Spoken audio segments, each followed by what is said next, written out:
Hello students, स्वागत है एक बार फिर से आपका हिंदी पाठशाला क्लासेस में। तो आज हम बात करने वाले हैं महाकवि बाणभट्ट के जीवन परिचय के बारे में, जो कि बहुत ज़्यादा इंपॉर्टेंट है आपके एग्जाम के लिए। आप कोई भी संस्कृत का एग्जाम देने जा रहे हैं या फिर क्लास 12, 10, बीए, एमए, सब में बाणभट्ट का जीवन परिचय जरूर पूछा जाता है। तो ये वीडियो आपके लिए काफ़ी हेल्पफुल रहने वाली है और इसमें आपको सभी बाणभट्ट की जीवन वृत्तांत की कहानी मैं आपको सुनाने वाली हूँ। तो चलिए वीडियो को हम शुरू करते हैं। तो यहाँ पे सबसे पहले देखिए जीवन परिचय इस तरीके से है। तो बाणभट्ट संस्कृत साहित्य के सर्वश्रेष्ठ गद्य कवि हैं। उनके समय जीवन परिचय तथा रचनाओं आदि के विषय में किसी प्रकार का संदेह नहीं है। इसका कारण यह है कि उन्हें आश्रयदाता हर्षवर्धन का ऐतिहासिक व्यक्तित्व होना, साथ ही उनकी कृतियों में वर्णित घटनाएं तथा अन्य बाह्य साक्ष्य भी उसे ग्रामीणित करते हैं। हर्षचरित के प्रथम 2 उच्छ्वास और कादम्बरी भूमिका श्लोक 10 से 20 में बाण ने अपने आत्मकथा और वंश परिचय दिया है। हर्षचरित के प्रथम उच्छ्वास में इन्होंने अपने वंश की पौराणिक उत्पत्ति बताई है। इनके वंश प्रवर्तक वत्स सरस्वती के पुत्र सरस्वत के चचेरे भाई थे। बाण के पिता का नाम चित्रभानु तथा माता का नाम राजदेवी था।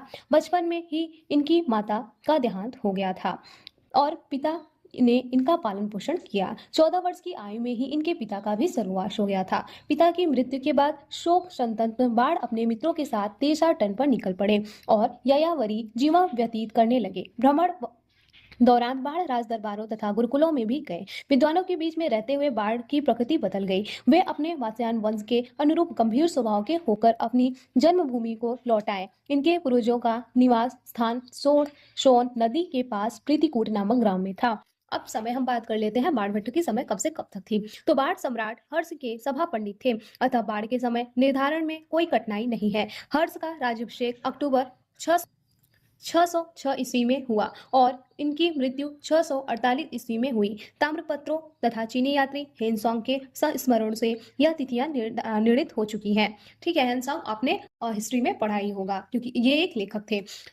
हेनसोंग ने 629 से 645 ईस्वी तक भारत भ्रमण किया और वह हर्ष के निकट संपर्क में भी आया था। तब बाढ़ का समय 7वीं शताब्दी ईस्वी के पूर्वार्ध माना उचित है। 8वीं शताब्दी ईस्वी से लेकर अनेक संस्कृति ग्रंथकारों एवं बाढ़ और उनके ग्रंथों का उल्लेखन किया गया है। अतः बाढ़ के समय के विषय में कोई भी विवाद नहीं है। अब इनकी रचनाएं हम देख लेते हैं, जो कि बहुत ज्यादा इंपॉर्टेंट है, आप इसको याद रखिएगा। रचनाएं मुख्य रूप से बाण भट्ट के 2 ग्रंथ उपलब्ध हैं। हर्षचरित, कादंबरी। इनके नाम से 3 और ग्रंथ माने जाते हैं, चंडिकम, मुकुटानिलकम, परवर्ती परिणय।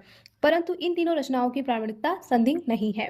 हर्षचरित के बारे में हम बात कर लेते हैं। यह 8 उच्छ्वासों में लिखी हुई एक आख्यायिका है। इसके प्रारंभ में स्वयं बाण ने अपने वंश के विशद वर्णन किया है और अगले उच्छ्वासों में हर्ष की वंश परंपरा से प्रारंभ करते हुए अपनी उत्पत्ति तथा विकास का विस्तृत वर्णन किया है।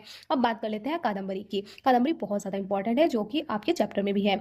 यह एक अनूठा कथा ग्रंथ है। इसे एक काल्पनिक कथा वर्णित है। कादंबरी को हम आधुनिक युग में उपन्यास कह सकते हैं। भाव और भाषा शैली सभी दृष्टियों में कादंबरी एक उत्कृष्ट रचना है। अतः कथन उचित है कि कादंबरी के रसज्ञों एवं भोजन भी अच्छा नहीं लगता। कादंबरी रसज्ञानम महारूपी न रोचते। फिर प्रवृत्ति परिणय के बारे में बात कर लेते हैं। यह एक रचना, इसमें भगवान शिव तथा पार्वती का विवाह का वर्णन है।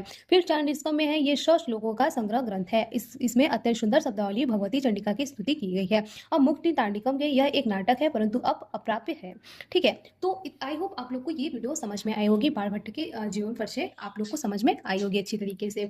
और अब हम नेक्स्ट वीडियो में बात करते हैं बाणभट्ट की शैली एवं काव्य सौंदर्य के बारे में।